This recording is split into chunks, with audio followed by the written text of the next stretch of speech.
தமிழ் உள்ளங்கள் அனைவருக்கும் இனிய வணக்கம். இது உங்கள் தமிழ் ஸ்டோர் சேனல். மிக முக்கியமான வீடியோ. நிறைய மாணவர்கள் கேட்டிருந்த ஒரு விஷயம் என்ன அப்படின்னா, நீட் எக்ஸாம் மே 3ஆம் தேதி நடந்ததுக்குரிய ரீஃபண்ட் இனிஷியேட் பண்ணியிருக்காங்க. அதாவது அந்த ரீஃபண்ட்க்குரிய இனிஷியேட் பண்ணுறதுக்குரிய போர்ட்டல் வந்து என்டிஏ தரப்புலேருந்து ஓப்பன் பண்ணியிருக்காங்க. இதை எப்படி நாம் பண்ணலாம் அப்படின்றது தான் இன்றைக்கான வீடியோவில் உங்களுக்கு நான் சொல்ல போகிறேன். ஃபஸ்ட்டு இதில் என்னென்ன டீட்டெயிலாம் கேட்டிருக்காங்க அப்படின்றத நம்ம பார்ப்போம். அதற்கு முன்பாக நீங்கள் neat.nta.nic.in அப்படின்னு சொல்கிற வெப்சைட்டுக்குள்ளே நான் உள்ளே போகிறேன். உள்ளே போனதுக்கப்புறம் neat.nta.nic.in அப்படின்னு சொல்கிற இந்த வெப்சைட்டு ஆஸ் யூஷுவல் என்டிஏயோட அஃபிஷியல் வெப்சைட். அதுக்குள்ளே போயிட்டு நீங்கள் ஸ்க்ரோல் பண்ணிங்கன்னாவே தெரியும். இந்த இடத்துல வந்து பப்ளிக் நோட்டீஸ் டேட்டட் அப்படின்னு சொல்லி ஒன்று கொடுத்துருப்பாங்க. ரெகார்டிங் எக்ஸாமினேஷன் ஃபீஸு அது சம்மந்தமாலாம் கொடுத்துருக்காங்க இல்லையா. அப்படியே ஸ்க்ரோல் பண்ணி வந்தீங்க அப்படின்னு சொன்னால் ஃபீஸ் ரீஃபண்ட் விண்டோ அப்படின்னு சொல்லி ஒரு இடத்துல கொடுத்துருப்பாங்க. கீழே இருக்குது பாருங்கள், ஃபீஸ் ரீஃபண்ட் விண்டோ அப்படின்னு சொல்லிட்டு. அதை நம்ம ஓப்பன் பண்ணுறோம். அவங்க பப்ளிக் நோட்டீஸ்லேயுமே என்ன சொல்லியிருக்காங்கன்னா, என்னென்னலாம் தேவைப்படும் அப்படின்ற டீட்டெயிலாக அவங்க நோட்டீஸ்லேயே சொல்லியிருக்காங்க. நீங்கள் வந்து உங்களுக்கு தேவையான விஷயங்கள் அந்த பேங்க் டீட்டெயில் எல்லாமே அதில் இன்புட் கொடுத்துட்டீங்க அப்படின்னு சொன்னால் ஆட்டோமேட்டிக்காக உங்களுக்கு ரீஃபண்ட் ஆகிடும். இது வந்து டேட் வந்து பார்த்திங்கன்னா மே 27ஆம் தேதி வரைக்கும் தான் இந்த ரீஃபண்டுக்குரிய டைம் நம்ம கொடுத்துருக்காங்க. மே 22ஆம் தேதி, அதாவது நேற்றுலேருந்து மே 27ஆம் தேதி நைட்டு 11:50 வரைக்கும் தான் டைமு. இதுக்குள்ளே நீங்கள் உங்களோட பேங்க் டீட்டெயிலை நீங்கள் கொடுக்கணும்.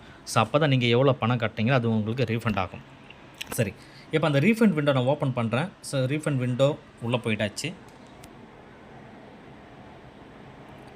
இந்த இடத்துல அப்ளிகேஷன் நம்பர், பாஸ்வேர்டு, கேப்சா இதெல்லாம் நம்ம கொடுக்கணும். அப்ளிகேஷன் நம்பர், பாஸ்வேர்டெலாம் கொடுத்தாச்சு. கொடுத்து முடிச்சுட்டு நம்ம லாகின் அப்படின்னு சொல்லி கொடுத்துட்றோம். லாகின் கொடுத்ததுக்கப்புறம் இந்த இடத்துல வந்து உங்கள் டீட்டெயில் எல்லாமே வந்து ஓப்பன் ஆகிடுது.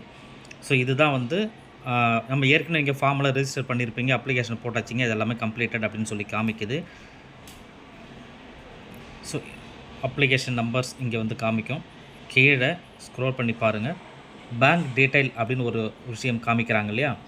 இந்த இடத்துல please click the button below the provided or view bank details for refund அப்படின்னு சொல்லி கொடுத்துருக்குற இந்த இடத்துல பேங்க் டீட்டெயிலை கிளிக் பண்ணுங்கள். பேங்க் டீட்டெயில் கிளிக் பண்ணதுக்கப்புறம் இதில் என்னென்ன கேட்டிருக்காங்க அப்படின்னு சொல்லி பார்த்தீங்கன்னா, account holder name as per bank account. எந்த பேங்க்குக்கு அமௌண்ட் வரணும்னு சொல்லி நீங்கள் நினைக்கிறீங்களோ அந்த பேங்க், அது அப்பாவோட அக்கௌண்ட்டாக இருக்கலாம் அல்லது ஸ்டூடெண்ட்டோடைய அக்கௌண்ட்டாக கூட இருக்கலாம், தவறு இல்லை. யாருடைய பேங்க் அக்கௌண்ட் இருக்கோ அந்த account name, account holder name, அப்பா பேரோ அல்லது ஸ்டூடெண்ட் பேரோ கொடுங்க. ரைட்டுங்களா. உங்கள் பாஸ்புக்கில் பார்த்தீங்கன்னாவே தெரியும், அதில் இருக்கும் யாரோட பேரோ அந்த பேரை கொடுத்துருங்க. ஐஎஃப்எஸ்சி கோடு அதிலே பாஸ்புக்கில் கொடுத்துருப்பாங்க, ஐஎஃப்எஸ்சி கோடு கொடுத்துருங்க. உங்களுடைய அக்கௌண்ட் நம்பர் கொடுங்க. அதே அக்கௌண்ட் நம்பரை கீழே கன்ஃபார்ம் பண்ணுங்கள். அதுக்கப்புறம் எந்த பேங்க்கு, இந்தியன் பேங்க்கா, இந்தியன் ஓவர்சீஸ் பேங்க்கா, எந்த பேங்க்கில் அக்கௌண்ட் வச்சுருக்கோம் அது பேரை கொடுத்துருங்க. இந்த இடத்துல upload scanned copy of cancel cheque அப்படின்னு சொல்லி ஆப்ஷனல் சொல்லி கொடுத்துருக்காங்க. அது எல்லாருமே பண்ண தேவையில்லை, இது ஆப்ஷனல் தான், அதனால் இது விட்டுடுங்க, தேவையில்லை. அப்படி நீங்கள் பண்ணணுன்னாலும் பண்ணலாம். கேன்சல் செக்கை வந்து நீங்கள் கேன்சல் பண்ணிவிட்டு இங்கே செக்கை நீங்கள் அப்லோட் பண்ணலாம், அது தேவையில்லை இப்போதைக்கு.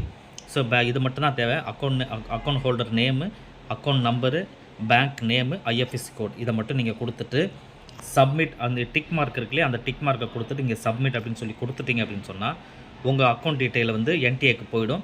அதுக்கப்புறம் ஒரு குறிப்பிட்ட நாளில் உங்கள் அக்கௌண்ட்டுக்கு கண்டிப்பாக வந்து ரீஃபண்ட் வந்துடும். இதுதான் அவங்க கொடுத்துருக்கிறது.